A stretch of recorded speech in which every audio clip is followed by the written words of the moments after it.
T20 world cup के बेताब शायकीन के लिए अच्छी खबर। बारिश की वजह से पाकिस्तान और इंग्लैंड का फाइनल मैच खदशे में पड़ गया था, जिससे करोड़ों शायकीन अफसरदा हो गए थे। लेकिन अब मेलबर्न से क्रिकेट शायकीन के लिए अच्छी खबर आ गई। मेलबर्न में गुज़िश्ता रात की बारिश के बाद सुबह बादल छट गए हैं और धूप निकल आई है। मेलबर्न में आज कहीं धूप कहीं बादल है। बारिश के मजमूई इम्कानात 95% से कम होकर 46 रह गए हैं।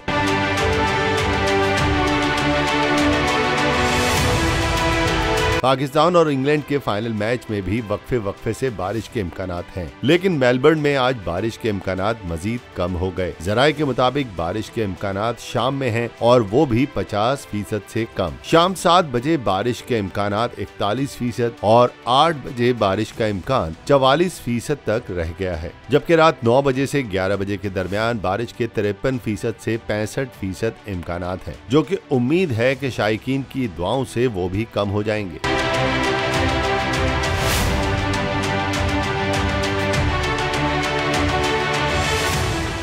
मुझे एक दिन जाने से पहले पता चल गया था मुझे मारने का। पीटीआई का हकीकी आज़ादी मार्च सिर्फ बोल दिखा रहा है। 24 घंटे हकीकी आज़ादी मार्च। इमरान खान के कंटेनर के करीब फायरिंग का वाकया पेश आया है। सबसे ज्यादा रील्स और सबसे ज्यादा रेटिंग्स के साथ बोल रहा नंबर 1।